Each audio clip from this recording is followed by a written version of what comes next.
Ayala Land is down 33% this year. Is this already a bargain, or is the market actually telling us things could still get worse? First of all, I think it's a bargain. It's really very cheap. So objectively, like after dropping by 33%, let's talk about PE multiples and price to book value multiples. Its current price around 15 pesos. The stock is trading at 7 times PE. Okay, so this is a very cheap PE level. So looking at the past 20 years, which encompasses the global financial crisis and also the COVID-19 pandemic, Ayala Land has never traded at 7 times PE ever, so that's really cheap. And second, let's talk about price to book value. Right now, Ayala Land is trading at only 0.6 to 0.7 times price to book value. So if you really think about the definition of price to book value, it's actually trading at a discount to the value of all the land in its property and all the cash and everything it has, less the repayment of debt, which I think is really very cheap if you think about it, because Ayala Land has a lot of good properties in its books that it bought for a very cheap price. Well, I think as far as can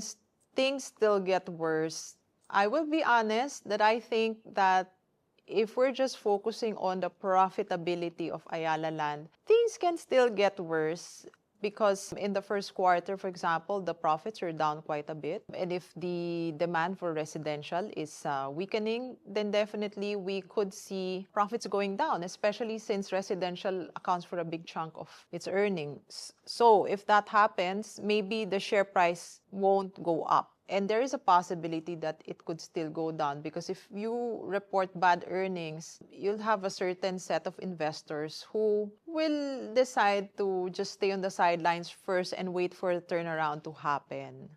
With very low valuations, how do we know this isn't a value trap? Okay, so yeah, a lot of people are worried that the stock could be cheap, but it could just stay cheap forever. But the reason why I think it's not a value trap is because the stock is super cheap, right now provides a dividend yield of around 4.5%. Well, yeah, we know that some of the dividends that Ayala Land is gonna pay will come from the proceeds of the sale of Alabang Town Center. So it's probably not sustainable. But that said, even if we factor in more conservative assumptions, we think that the yield is around 4%. So if I'm a value investor and I know that the stock is cheap and I get paid 4%, well, then I'm willing to hold on to it because worst case scenario, the stock doesn't go anywhere and I still get paid 4%, which is better than keeping my money in the bank. But again, these things come in cycles. The property sector also has waves. And once, conditions turn and then demand for properties go up again, profits go up, then the company will earn more, pay more cash dividends, and the share price has a potential to go up substantially and re-rate much higher because it's really so cheap right now. So in that respect, I don't think it is a value trap. So for long-term investors, is Ayala Land still an attractive stock? Yeah, I think Ayala Land is still an attractive stock. Worst case scenario, you get your 4% dividend yield.